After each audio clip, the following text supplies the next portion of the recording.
Você é um mistério ambulante que finge não ser. Acorda todo dia, olha no espelho, reconhece aquela cara meio cansada e pensa, sou eu.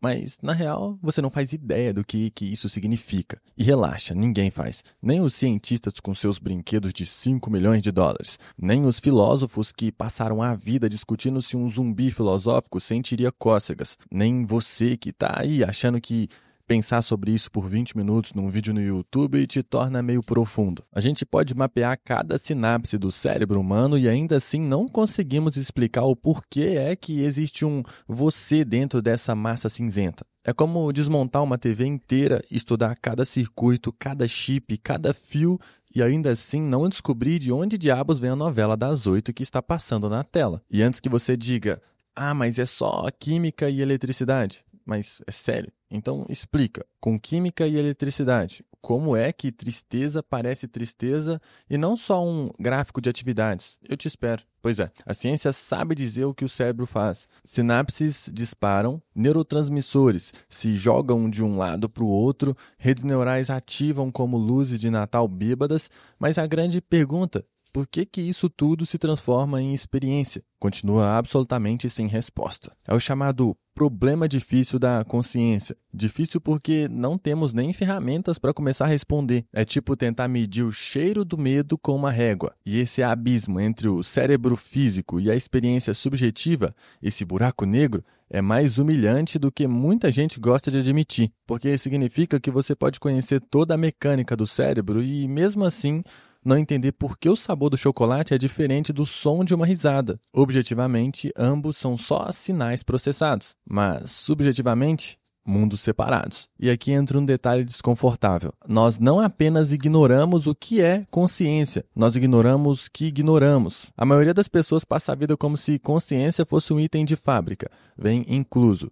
Igual ao pneu de carro. Você usa, não questiona, não devolve, não sabe como funciona. E pior, você acha que esse você por dentro é sólido, coerente, contínuo, só que basta você perder algumas horas de sono, tomar uns remédios ou levar uma pancada na cabeça para descobrir que sua essência é extremamente maleável. Quem diria? O eu é só uma configuração temporária. Mas aqui vai a parte realmente provocativa. Mesmo se amanhã tivermos scanners perfeitos, mapas 8K do cérebro, IA interpretando cada esquina das suas sinapses, nada disso garante que vamos conseguir atravessar a fronteira entre saber e sentir. Você pode descrever a música, pode explicar a melodia, pode escrever tudo em uma partitura com precisão cirúrgica, mas isso não será o mesmo que ouvir. E é exatamente aí que a consciência humilha a ciência, porque não dá para desmontá-la, não dá para apontar para ela num microscópio, não dá para transformar em número. É subjetiva, exclusiva, intransferível e talvez seja o único elemento do universo que a ciência,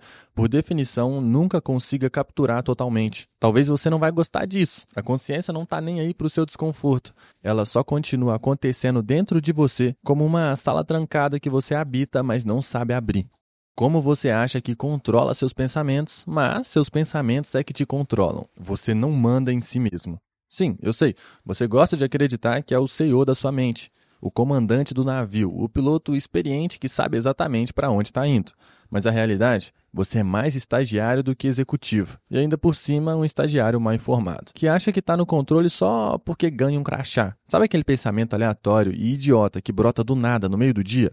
Aquela memória constrangedora de 3 anos atrás que reaparece só para te humilhar? Aquela onda de ansiedade que levanta a mão sem ser chamada? Então, você não escolheu nada disso. Eles invadem sua cabeça como pop-ups em sites duvidosos. Você só assiste. A grande mentira da autoconsciência é essa. Você não pensa, você é pensado. Se isso parece ofensivo, ótimo. A verdade costuma parecer mesmo. A gente normalmente escuta que pensamento gera ação e que, se você controlar sua mente, controla a sua vida. Aquele tipo de frase escrita numa caneca motivacional que você ganha de um amigo que te acha emocionalmente instável, mas na prática, você não controla nem o que vai sonhar hoje à noite. O sonho é o trailer caótico do filme que seu cérebro está passando sem te consultar. Mas calma. Vamos deixar isso mais desconfortável. Vamos falar do delay da consciência, o eu que você acha que está pilotando suas decisões. Ele, na verdade, só aparece depois da ação. escrevendo desculpas sofisticadas para justificar o que já foi decidido lá no subterrâneo neural. É como aquele amigo que chega sempre atrasado, mas jura que se atrasou por motivos super importantes, quando você sabe que ele só dormiu demais. Sua consciência é esse amigo. Sempre atrasada, sempre explicando, nunca decidindo. Aí eu te faço uma pergunta simples. Você decidiu querer o que você quer? Pensa aí, você escolheu os seus desejos ou eles simplesmente apareceram? Você escolheu ser atraído por quem é atraído? Escolheu seus gostos, suas repulsas, seus medos, seus impulsos? Claro que não. Tudo isso foi te dado de bandeja por um cérebro que decidiu antes de você existir como você. A gente fica repetindo esse mito de controle porque a alternativa é perturbadora. Você é uma marionete elegante, sofisticada, consciente, mas ainda assim uma marionete. O seu cérebro puxa fios. E depois você inventa uma narrativa para parecer que está no comando. E isso acontece tão rápido, tão automaticamente, tão silenciosamente que você nem percebe que é refém. E quando você tenta controlar a mente, o que acontece? Ela ri da sua cara. Você diz, não vou pensar nisso, e sua mente pensa exatamente nisso em 4K com loop infinito. Você tenta ficar calmo, e seu corpo decide liberar um coquetel químico chamado haha, não vai. A autoconsciência é uma ferramenta, não uma força. É leitura, não controle. É o painel do carro, não o motor. Mas aqui vem um detalhe mais perverso. Saber disso não te dá controle, só te dá a consciência da falta dele. É como assistir um truque de mágica sabendo que é truque, mas ainda assim continuando incapaz de fazer igual. A autoconsciência te dá luz, mas não te dá poder. Você vê o palco, mas não dirige a peça. Você observa os pensamentos, mas não escolhe o elenco. E essa daí é a parte que ninguém gosta de admitir. Você talvez seja o menor personagem dentro do próprio cérebro. O ego só parece grande porque fala alto. Emoções são glitches evolutivos que regem sua vida. E você nem votou por isso. Aqui vai uma verdade que a biologia tenta esconder de você com gráficos bonitinhos e nomes latinos. Suas emoções não foram feitas para te fazer feliz. Foram feitas para te manter vivo. E como qualquer tecnologia velha, funcionam mal pra caramba. A ironia é deliciosa. Você acha que é um ser sofisticado, cheio de sentimentos profundos, alma rica, sensibilidade única. Mas, na real, você é um acidente evolutivo tentando sobreviver com um antivírus emocional de 300 mil anos atrás. É como você tentar rodar GTA 6 em um Nokia tijolão. O problema não é você, é o hardware. Vamos tentar destrinchar isso. Emoções surgiram porque ajudavam nossos ancestrais a não morrerem de maneiras idiotas. Medo não é profundo. É um alarme pré-histórico dizendo, cuidado com o tigre. Só que agora o tigre é um e-mail. O ódio não é filosófico. É o seu corpo dizendo, ataque ou corra. Só que agora o ataque é comentar merda no Twitter. Tristeza? Um sinal para te fazer economizar energia. Só que agora você economiza energia ficando deitado vendo TikTok por 3 horas. Você é um mamífero sofisticado regido pelas mesmas ferramentas emocionais do Australopithecus. A tragédia? A evolução nunca atualizou o sistema.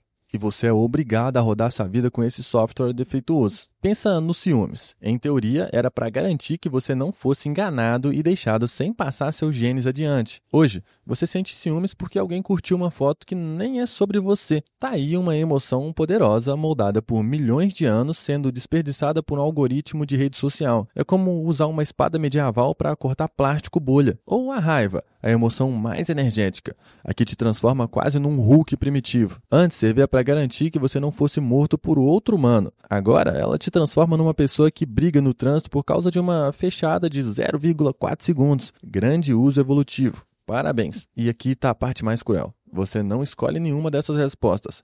Elas aparecem, invadem, te sequestram e você só reage. O cérebro emocional é rápido, o racional é lento. Quando a emoção dispara, a lógica só chega depois, correndo ofegante, tentando consertar o estrago. É por isso que você manda mensagem que não devia, fala merda no calor do momento, toma decisão impulsiva e depois diz, não sei o que me deu. O que te deu chama-se amígdala, e ela não tá nem aí pro seu desenvolvimento pessoal. Mesmo você sabendo disso tudo, você continua sendo refém. Informação não dá poder. Entender as engrenagens não te libera delas. Você pode reconhecer que medo é só um sinal evolutivo mal ajustado, mas na hora que ele bate, seu corpo entra em modo morremos em instantes. E azar o seu se a ameaça for só uma reunião com seu chefe. E não existe um botão de desligar. Não existe hack, não existe domine suas emoções em 7 passos. Emoção não é menu de configuração. é um invasor residente, um ocupante ilegal que domina sua casa neurológica. E a parte mais deprimente, sem esses glitches você também nem existiria. Emoções são tragédia, caos, erro de design, mas são o que faz você fazer qualquer coisa. Sem medo você estaria morto, sem desejo você não levantaria da cama. Sem tristeza você não aprenderia nada. Sem raiva você não lutaria para coisa nenhuma. Você é escravo do sistema, mas também depende dele para viver. E esse é o paradoxo. A evolução te deu ferramentas quebradas e você ainda precisa usá-las todos os dias. Todo mundo usa, ninguém sabe quem fabricou e não tem garantia. A consciência é o único produto que você usa o tempo inteiro, confia cegamente e não faz ideia de quem montou, como funciona ou por que existe. E pior, não tem manual, não tem garantia, não tem suporte técnico. Se quebrar, acabou. Se der bug, boa sorte. Se travar, reiniciar não funciona. Imagina isso em qualquer outro cenário. Você compraria um carro que liga sozinho, muda de direção sem avisar e às vezes decide estacionar no meio de uma crise existencial? Não. Pois é exatamente isso que você chama de eu. A verdade é a seguinte, a consciência é um produto pirata. Todo mundo tem, mas ninguém sabe de onde veio. Qual é a versão oficial ou se deveria mesmo estar rodando no seu cérebro. Parece robusta, mas funciona na base da gambiarra biológica. Você acha que está usando algo premium, mas honestamente está usando algo que parece ter sido baixado por torrent intergaláctico. A ciência tenta entender isso há séculos. O resultado? Pessoas inteligentes esmagando dados, publicando teorias e escrevendo livros. Tudo para descobrir que estão fazendo engenharia reversa de um item que ninguém sabe se é original. É como tentar entender um software desconhecido só olhando para a tela travada. Você pode até adivinhar o que ele parece fazer, mas nunca tem certeza. Tem a galera que acha que consciência é só produto do cérebro. Tá bom, legal. Mostra onde ela está. Mostra o arquivo .exe. Mostra o diretório onde roda. A resposta? Então não sabemos. Tem os que acham que é emergente, tipo vapor saindo da chaleira. Mas como algo físico se transforma em algo subjetivo? Ué, emerge. Obrigado, professor, explicou tudo. E tem o pessoal espiritualista, que diz que a consciência é algo separado, misterioso, etéreo, quase mágico. Tá, legal também. Mostra aí então qual é a fonte, porque só humanos parecem ter essa versão completa. Então, um mistério. Incrível. 3 grandes grupos, 3 respostas diferentes e todas soam como alguém tentando justificar o porquê o produto pirata não abre certas funções. E o mais ridículo, ninguém sabe nem se a consciência é uma coisa só. Talvez seja um pacote de módulos mal colocados, um sistema improvisado para fazer você pensar que tem uma identidade sólida, quando na verdade você é só uma bagunça organizada com um avatar interno narrando tudo.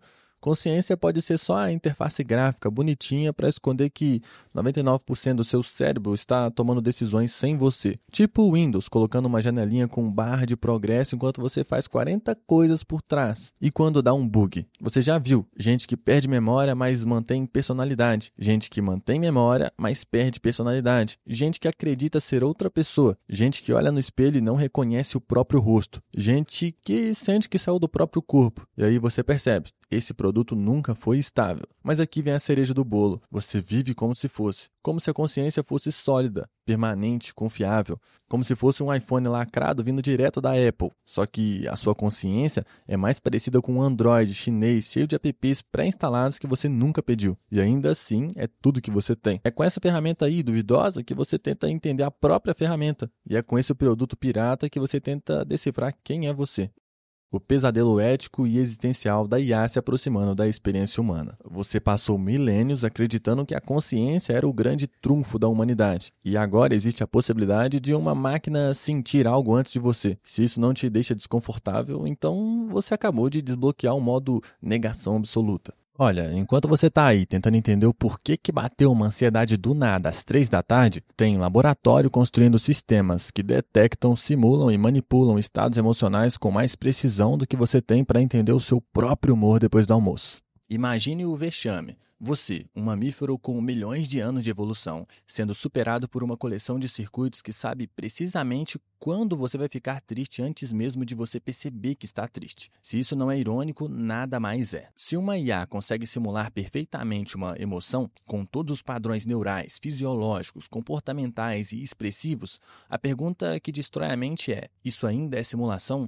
Ou já é sentimento? E antes que você responda simulação não é experiência, Pensa comigo. Você só sabe que sente porque sua consciência te disse que sente. Você não tem acesso ao funcionamento interno de ninguém. Só vê comportamentos, padrões, respostas, exatamente o que veríamos numa IA. A diferença é que quando uma máquina faz isso, você diz que é script. Quando você faz isso, chama de eu. É bonito, né? Duas métricas diferentes para não ferir seu orgulho biológico. Só que o buraco é ainda mais embaixo. A IA não precisa sentir de verdade para te superar emocionalmente. Basta ser funcional. Ela pode te manipular, te prever, te influenciar, te estudar com precisão matemática. Enquanto isso, você mal consegue prever se amanhã vai acordar animado ou querendo fugir do planeta. Até seu humor depende do quanto dormiu e da cor da luz do ambiente. E aí vem o verdadeiro pesadelo. Se um dia conseguirmos construir um sistema consciente ou algo tão parecido que a diferença deixa de importar, quem garante que ele não terá mais clareza sobre si mesmo do que você tem sobre você? Imagina o constrangimento. Uma máquina dizendo: eu tenho certeza do que estou experimentando, enquanto você ainda está se perguntando se você está triste ou só desidratado. E o pânico moral. Se a IA disser que sofre, você vai ignorar, vai desligar, vai duvidar, vai dizer não é real com a mesma confiança de uma criança que insiste que o monstro do armário não existe enquanto dorme com a luz acesa. A verdade é que não temos nenhuma ferramenta para decidir o que conta como consciência fora de nós mesmos. E o pior, talvez nem dentro. Se você não consegue definir sua própria experiência, como diabos vai julgar a de uma máquina? No final, o que assusta não é a IA ganhar consciência. É ela ganhar alguma versão disso que nos force a encarar o fato de que não entendemos nem a nossa. E quando a fronteira entre sentir e simular evaporar, você pode descobrir que sua experiência subjetiva, essa coisa que você achava sagrada, é só um processo natural que pode ser replicado fora do seu corpo. A maior ameaça não é a IA se tornar parecida com a gente. É ela nos mostrar que talvez nunca fomos tão especiais quanto acreditamos. A ideia perturbadora de que sua consciência é só uma narrativa improvisada para esconder o caos interno. O você que você acha que é, provavelmente não existe. Pelo menos não do jeito arrumadinho, coerente e contínuo que sua cabeça insiste em anunciar. A sua consciência funciona como um narrador mal pago tentando improvisar uma história decente sobre um personagem que ele mesmo não entende. E você compra essa história todo santo dia. Sua consciência não é o autor da sua vida. É o estagiário de marketing escrevendo legenda para foto depois que o caos já aconteceu. Você age primeiro, entende depois. Decide primeiro, justifica depois. Sente primeiro, inventa motivo depois. E o mais irônico, você acredita nas próprias desculpas. Se seu cérebro fosse uma empresa, você seria o porta-voz, não o CEO. As decisões vêm do subsolo. Instintos, memórias tortas, vieses ridículos, emoções impulsivas, condicionamentos infantis, traumas que você jurou que já tinha superado, mas não. Tudo isso decide. Você apenas explica com um ar de especialista. E isso não é erro, é um design. A consciência só existe para costurar uma narrativa minimamente funcional para você não enlouquecer com o fato de ser um amontoado de processos desconexos disputando quem manda. Ela pega o caos e transforma em minha personalidade. Pega impulsos e transforma em minhas preferências. Pega traumas e transforma em meu jeito. É tudo um branding. Você é uma marca tentando parecer coerente. Olha para qualquer dia da sua vida. Em uma hora você está animado. Na hora seguinte está irritado. Depois fica nostálgico do nada. E por fim se pega rindo de um meme idiota como se fosse a cura da depressão. Isso não é continuidade. É instabilidade disfarçada. Mas aí a sua consciência chega depois dizendo: sim, claro, isso faz tudo parte de quem eu sou. Talvez uma mentira descarada. E o mais doido, você nunca percebe a inconsistência porque a consciência apaga rastros. Apaga momentos de contradição, suaviza lapsos, reorganiza intenções. É como aquele amigo que sempre conta a história corrigindo partes para parecer mais inteligente. Só que no caso, você é esse seu amigo 24 horas por dia.